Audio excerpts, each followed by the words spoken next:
মানে একদল মানুষ আছে যারা কিন্তু চকলেট ছাড়া আর কোনো ফ্লেভার ট্রাই করতে চায় না। সেরকমই আরও কিছু একদল মানুষ আছে যারা কিন্তু চকলেট ছাড়া সব ফ্লেভার মানে ট্রাই করতে চায়। সেরকমই কিন্তু আজকের এই কেকটা যার জন্য বানাচ্ছিলাম তারা কিন্তু চকলেট খায় না। চকলেট ছাড়া তারা যে কোনো ফ্লেভার খায়। আর মানে আমি ওটাই কনফিউজ হয়ে যাই মাঝে মাঝে যে আসলেই মানে যারা চকলেট খায় তারা কিন্তু অন্য কোনো ফ্লেভার তারা মানে একেবারেই এক কথায় তারা না আর কোনো ফ্লেভার আমরা শুনতেই চাই না, মানে এমন একটা। তো অবশ্যই হতেই পারে, কিন্তু যে একেবারেই যে চকলেট ছাড়া অন্যান্য ফ্লেভারগুলো ভালো লাগে না সেটা কিন্তু নয়। মানে আমিও যখন আগে কেক বানাতাম না তখন আমার কাছেও কিন্তু এমনটাই মনে হতো যে চকলেটটাই মানে কোনো ফ্লেভার, কেকের কথা বললেই চকলেট, কিছু বললেই চকলেট। সেরকম কিন্তু এখন আর লাগে না, এখন আমার প্রত্যেক কটা ফ্লেভারই ভালো লাগে। চকলেটটা এখন একটু অত্যন্ত একটু কমই ভালো লাগে আমার যেন।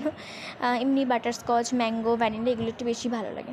তো এটা ছিল আমার একটা বাটারস্কচ কেক। আর এই কেকটা কিন্তু প্রায় ছেলেদের জন্যই সবাই অর্ডার করে থাকে, প্রত্যেকজন হোম বেকারই এটা কিন্তু বানিয়েছে। আর আমিও এটা অনেকবার বানিয়েছি। তো এটা আমি ডেকোরেশন ভিডিওটা একটু ভয়েস ওভার দিয়ে দিচ্ছি, জানি না কেমন হবে। ভয়েস ওভার দিয়ে ভিডিও আমার আসলে অতটা মানে জানি না কেন ভিউজ হয় না, তো দেখতেই থাকো। আর একদম হয়ে গেছে, একদম ছোট্ট সিম্পল কেক।